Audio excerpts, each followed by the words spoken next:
Compact Classics presents masterpiece summaries of 101 of the world's greatest books.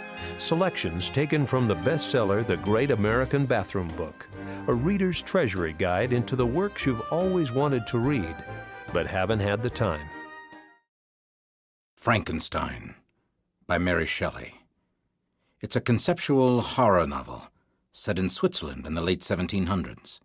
The principal characters are Robert Walton, an explorer attempting to sail to the North Pole; Victor Frankenstein, a young scientist who creates a monster; Clerval, Frankenstein's friend; and the monster, Frankenstein's angry, frustrated, and lonely creation.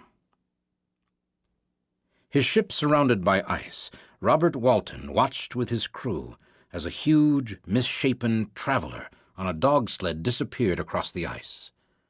The next morning, as the fog lifted and the ice broke up, they found another man, nearly frozen, on a slab of floating ice. By giving him hot soup and rubbing his body with brandy, the crew restored him to health. A few days later he was able to speak. This stranger, Victor Frankenstein, seemed upset to hear that an earlier sled had been sighted. Then he began to tell his story. Victor had been born the only child of a good Genevese family. During a journey with her husband abroad, his mother found a peasant and his wife with 5 hungry babies. All were dark-complected, save one, a very fair little girl. His mother decided at that moment to adopt the child. Victor and his adopted sister, Elizabeth, came to love one another, though they were very diverse in character. Elizabeth busied herself with following the aerial creations of poets, while for Victor it was the secrets of heaven and earth that I desired to learn, the physical secrets of the world. After the death of his mother, when he was 17, Victor departed for the University of Ingolstadt. There young Frankenstein grew intensely interested in the phenomena of the human body. Whence, I often asked myself, did the principle of life proceed? He investigated the processes of death and decay and soon became obsessed with the idea of creating life itself. After days and nights of laboring, I succeeded in discovering the cause of generation and life. Nay, more, I became myself capable of bestowing animation upon lifeless matter. Frankenstein set out to create a superior living being, hoping to eventually uncover the formula for eternal life.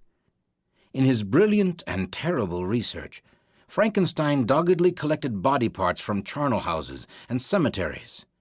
Finally, on a dreary night of November, I beheld the accomplishment of my toils, an 8-foot monster. Applying electricity to the lifeless matter before him, Victor saw the dull yellow eye of the creature open.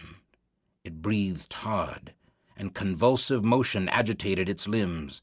The scientist was appalled. Breathless horror and disgust filled my heart. He had created a freak. Exhausted, Frankenstein fell asleep, seeking a few moments of forgetfulness. But as he tossed in bed, a cold draught woke Victor, and I beheld the wretch, his eyes fixed on me. He shrieked in horror, scaring the monster away, then escaped downstairs. A long, depressive illness followed this episode. Victor slowly began to recover, but soon he received terrible news from his father. William, the youngest son, had been strangled, and his murderer remained at large.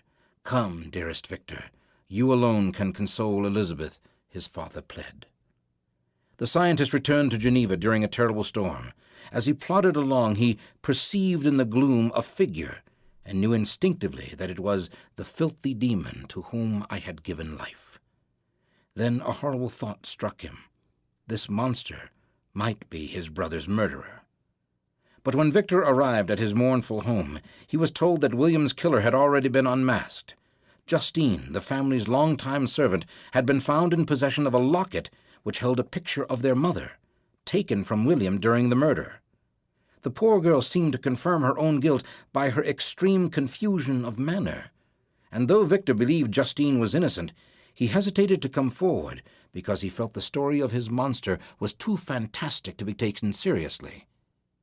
Justine was hanged, and Victor, seized by remorse and a sense of guilt, took a solitary journey to Mont Blanc. During a hike up a mountain path, he saw a strange, agile figure, his own monstrous creation, advancing towards him with superhuman speed. "Begone, vile insect," he commanded. But the monster countered, "You, my creator, detest and spurn me, thy creature. How dare you sport thus with life?" Creature and creator argued back and forth until the monster convinced Victor to hear his account. Life for the intelligent and sensitive being had been difficult. "I saw, felt, heard, and smelt at the same time," he explained.